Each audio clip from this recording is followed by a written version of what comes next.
the time the sun comes up tomorrow, there's a very good chance you'll be dead. Hi, I'm Craig Mazin. I'm here at the IndieWire studios filming the Toolkit podcast, and I'm here to talk about season 2 of HBO's The Last of Us. First of all, congrats on the renewal. Not even a little bit of the way into season 2. We already know that there's going to be more. That's fantastic. Yeah, it's good news. We got that even before the first episode aired, which is a nice vote of confidence from HBO, certainly. Now, of course, I have to do it again. So, but, you know. Is there any part of you that wishes even a little bit that news had come after the end of episode 7? Oh, no, because we have to start. So, you know, my life is basically this endless moving sidewalk that goes break the story, write the scripts, prep the show, shoot the show, post the show, keep posting while the show's airing. Around mid-season, begin again. I mean, I did the final mix for our final episode just last week. And this week, starting on season 3. There's people Back keep to telling Abby. me I'm All supposed right. to take a break or something. Well, I'd love to ask you a little bit about breaking season 2. Was there any world, any exploration of we're not going to do the point of view switch, we're going to tell a more holistic story or have like a standalone from Abby's point of view? Or was it always going to be just sort of how can we follow the game, tell our own story inside of this television format? Obviously, it's a huge part of figuring out how to adapt source material when that source material, in part, is developed around the idea of somebody playing as one person and then somebody playing as another person, which can be pretty shocking, especially when the person you're playing as did this thing that you detest. But of course, we don't have gameplay. So part of the job of adaptation is figuring out how to impart the same feeling of a kind of uneasy empathy with somebody we do not like. Also, how to introduce people in ways that make sense for the audience when they are not playing as the person. So just a lot of story math that went into that. This season was a hard one to figure out narratively. I feel like we've done 2 seasons of television, but each season is a different show. And I think that's going to continue. And I like that. I like the fact that we keep presenting a new world with different ways of tracking the story. Season 1 was the Joel and Ellie tale. Season 2 is very much the Ellie and Denah story. And season 3 is going to really get us into the world of Abby. And the question is she just a brutal killer? Is she redeemable? How did she get to a place where these people are still her friends? They go with her, but they're watching her and crying. What happens after? And what was her relationship like with her dad? We are so wrapped up in Ellie and Joel. When Joel dies and we see Ellie's heartbreak, our heartbreaks, because we know them, because we were there when Joel first encountered Ellie, pointed a gun at her face, kicked her knife away. She called him an asshole. And then he was stuck with her and called her cargo. And we went from that to time heals all wounds. It wasn't time that did it. All the way to there. So we are part of them. We're not part of Abby and her dad. So we don't care. Well, is that right? I personally can't wait. I mean, listen, I've got a Caitlin Deaver. Okay, if you've got a Caitlin, let me quote Jeffrey Wright's story about pans. If you have Caitlin Deaver, you use Caitlin Deaver. I'm so excited to unleash her and to show the audience the full 360 view of that character, warts and all, because Abby is actually capable of some incredible, beautiful things. And if we do our job right, when this is all over, at least when season 3 is over, we should be confused morally and conflicted morally and hoping that somehow these 2 unstoppable forces that are aimed at each other will figure out a way to not kill each other, because we'll end up loving them both and we'll end up also fearing them both. Sort of in that vein, especially because the first season is sort of this cross-country trek that ends up in Jackson, does sticking around Seattle and getting to sort of invest production resources there free you up or sort of unlock anything? Probably. We do have this weird tendency to build things and then blow them up, set them on fire, walk away from them. Well, people ask, like, what's the difference between prestige television and not prestige television? And the answer isn't one is better than the other. The answer is we get more time in quote unquote prestige television and more resources to do things that serve the story. And we don't have to worry so much about, hey, let's set up our base camp here. This is our set we just reuse over and over and over. Right. But it is a different vibe to be camped out in a place. Getting to spend some more time in Seattle probably will make things a little bit easier. I mean, we were on top of a freezing mountain. We were out there in summer heat in a meadow. It was all over the place for season 2. So yeah, I think season 3 also production-wise will probably be smoother. I mean, I loved that Peter Hoare got to shoot some gorgeous natural light and travel while Ellie and Denah play the best band ranking game of all time. It was pretty great. Yeah, it was fun. It was fun stuff to do. And this episode 3, is one of my favorites because we really do start to foreground that relationship between Denah and Ellie, which is so different than the relationship between Ellie and Joel. We have two people that are equals. There isn't a parent-child dynamic. Nobody has a ton of baggage, at least it doesn't seem like they have baggage. And they're moving towards something in a kind of strange, halting way. And it's funny. They're funny together. Chemistry is one of those weird things. I got to be honest, I feel like we got really lucky. We don't really do chemistry reads or anything like that. We just sort of look people in the eye and go, yeah, you're all right. Join us.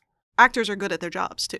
Yeah, but there's magic sometimes when you put two of them together. Like, I didn't expect that Jared Harris and Stellan Skarsgård together would have this other thing between them that was kind of magical. I was hoping for it with Pedro and Bella. I was hoping for it with Bella and Isabella, but it comes through. One of the things that I really try and do is when we're casting is not just look for the people that are the best actors. I also try and look for people that when I talk with them express a real desire to do it.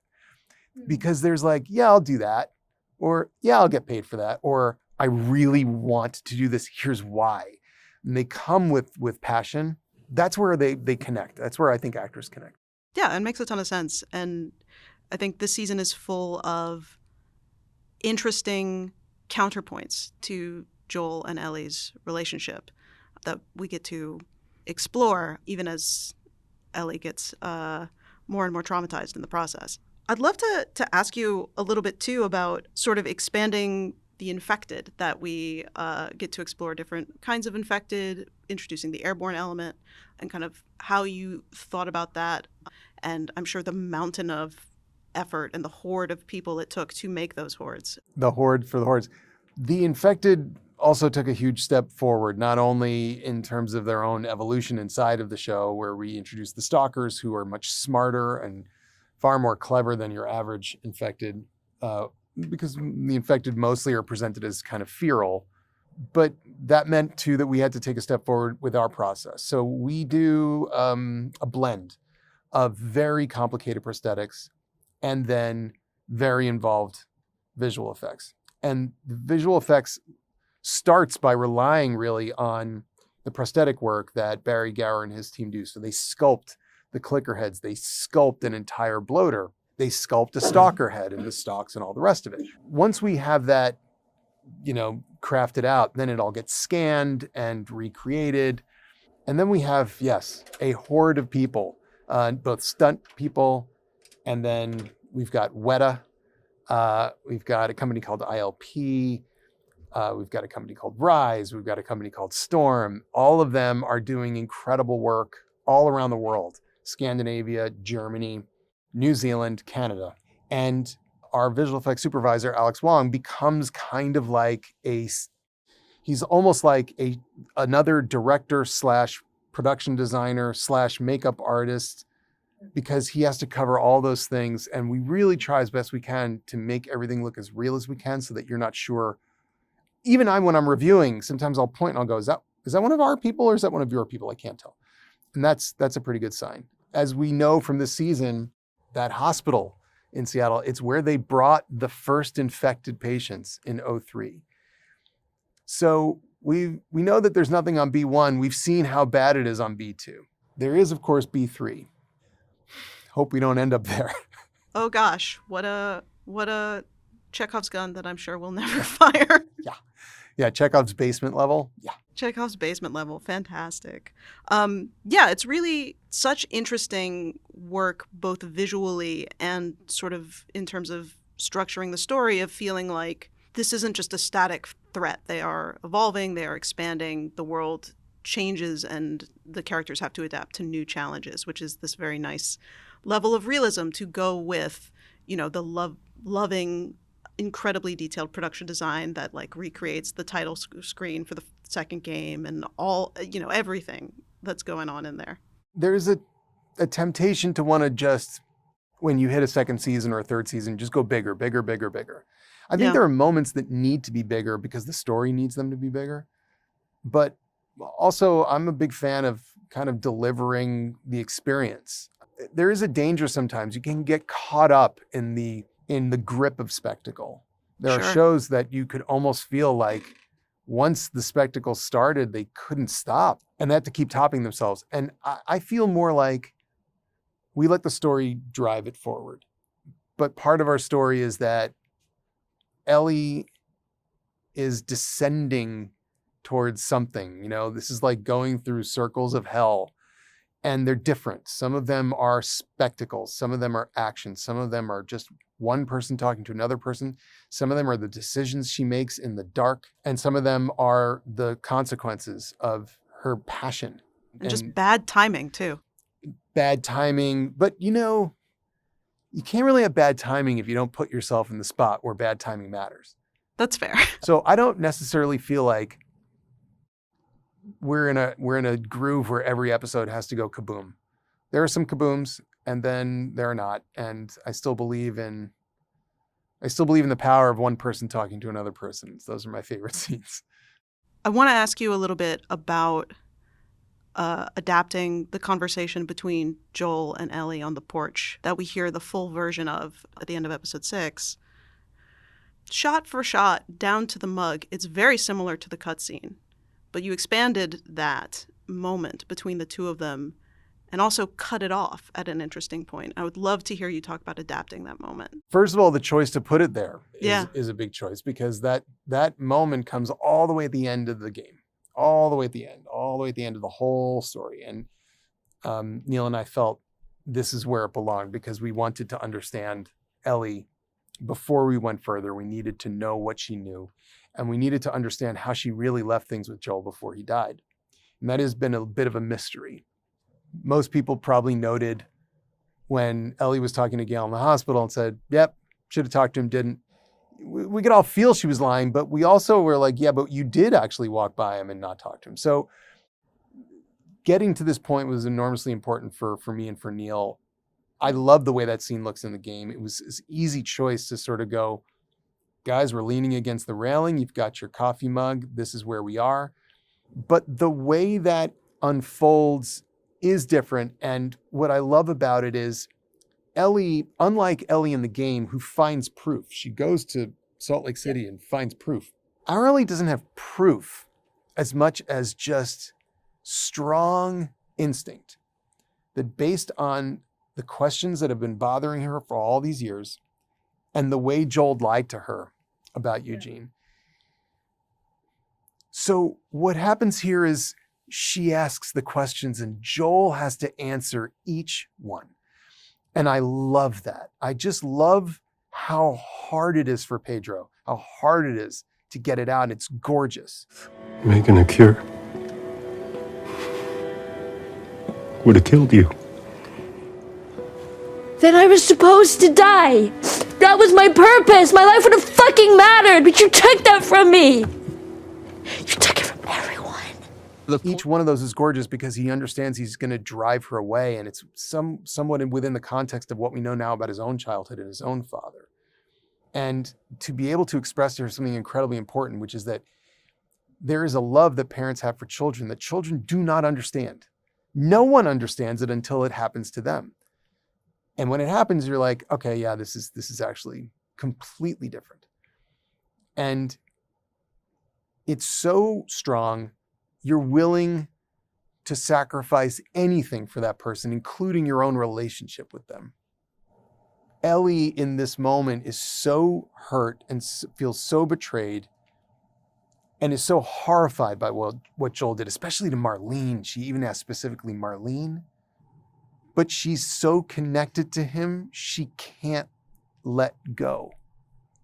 And I hope that when people see that moment, they at least think, okay, this was the last moment before their final moment. These were the last words they said to each other. I don't know if I can ever forgive you for this, but I'm willing to try. And the question is, if Ellie can forgive that, what else can she forgive? What else can Abby forgive? What can any of us let go in these moments? So a beautiful scene. Neil Druckmann directed it gorgeously. Bella and Pedro just absolutely crush me every time I watch that. It's extraordinary. It's extraordinary what Pedro is able to verbalize and what he can't. It's extraordinary how Bella responds when she looks at him. I think you've done the thing that you express that you hope you do, which is I think the scenes of people talking to each other in the show are the most extraordinary. That's what we care about the most. Ultimately, we care about these relationships the most. There's a reason we begin the season basically with Joel talking to a therapist, because this is a story about the lies we hold within ourselves. And we don't hold them there merely out of shame. We hold them there because we are both ashamed of them and also proud of them at the same time. Joel would do it again. He tells Ellie, I would do it again. And these things that Ellie is now doing, and the way she has to confess what she knew to Denah, and to see Denah, who was ride or die. Denah, who said, hey, I don't even care if Joel hurt other people. He didn't deserve that. Well, now she's sitting there going, wait a second. And how could you have not told me? Jesse tells her, I didn't vote for you. These are gut-wrenching. These are gut-wrenching moments. And for people who are so concerned with survival, it makes sense. But also I look around in our regular non-zombie apocalypse world, and we're all walking around with this stuff, all of us, with these things we want to say, but we can't. These things we've done that we're both ashamed of and proud of. And I think that's why people connect to the show. That plus zombies. That plus zombies. I mean, I think about that council meeting scene a lot in 3. As an audience member, you're positioned to root for Ellie, and the worst person in town is the one who comes to her defense. And just like everything is so complicated, you can't get rid of that selfish desire for revenge. That sense of community also comes with an otheringness of the stranger. Like, it's all wrapped up in that. That is obviously well, maybe not obviously for people who haven't played the game, that's not in the game at all. Yeah. But it is an articulation of a perfectly valid argument. The arguments that get articulated there are all valid in their own way. You Absolutely. can't actually survive without somebody like Joel or somebody like Seth who is willing to just throw punches to protect the people they love. Not in this world. But if that's all you have, then life itself becomes pretty brutal and unforgiving, which is why Bill needed Frank and Frank needed Bill. Yeah. And where it gets tricky is when the people you need or the people who are helping you are people that you also don't like. And can you forgive that person? Can any of us forgive any of us? And is it possible, especially in today's world, for us to hold two things in our mind at the same time? Thing number 1, this person has done and said bad things. Thing number 2, this person has a beautiful part of them that would sacrifice and suffer for me. There are people who are both of those things. And how we deal with that is part of what this story is about. When stories themselves are designed to boil everybody down to just good or bad. And that's the nice thing about TV. You have time for that. Speaking of time, I'm curious, like when, show with zombies, a lot of big moving pieces, a lot of stunts. When you're on set, what is most important for you to make time for, and how do you do that? Inside of every action sequence, in particular, since you're asking about those, there are story elements. There are moments that are about character or relationship. Neil and I are really dedicated to the idea that whatever happens, there has to be a purpose for it beyond just blah, right? Yeah. So watching how vulnerable Jackson is and those moments between Tommy and Maria where they're just looking at each other, where there is just quiet sacrifice for each other, for the town. Those moments are the ones we always make sure we get.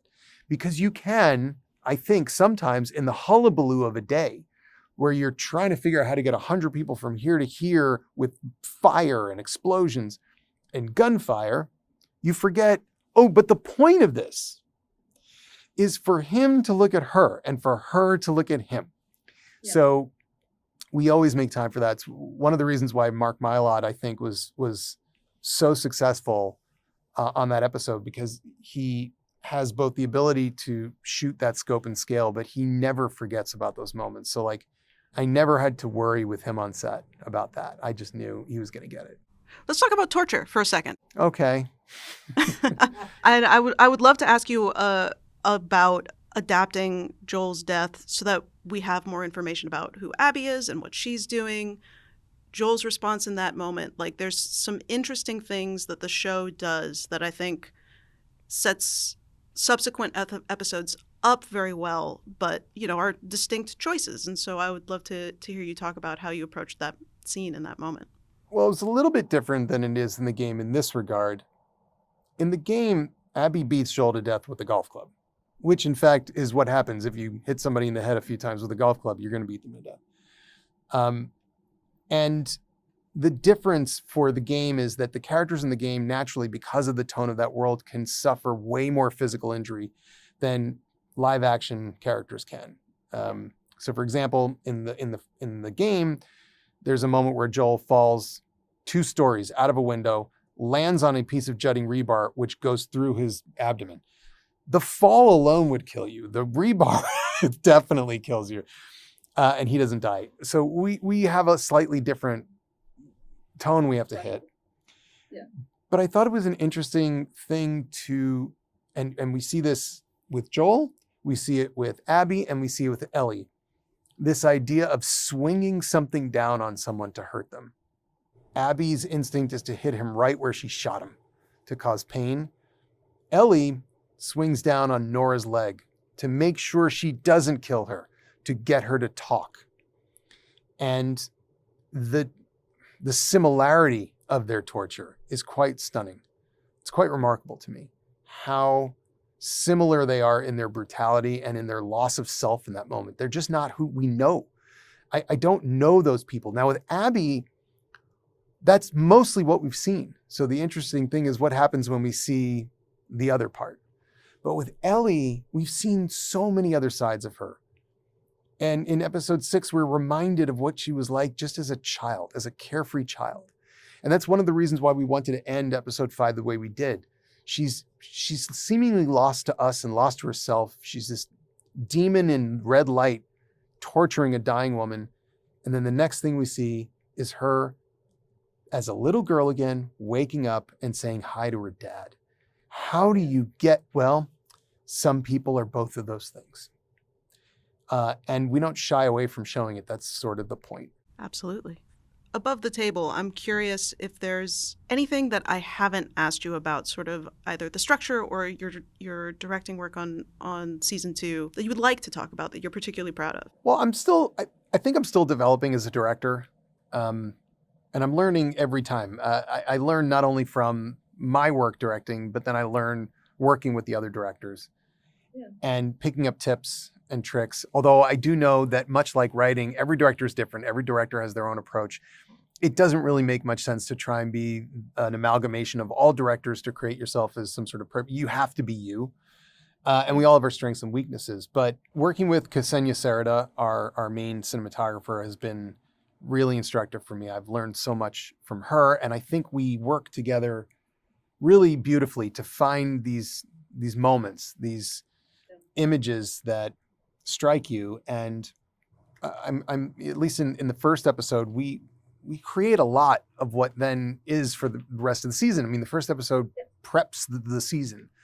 So all the little choices, all the way down to what is Denah going to be like? How is she going to interact with Ellie? How are we going to show Jackson and its people? How are we going to show the stalkers? How all these things.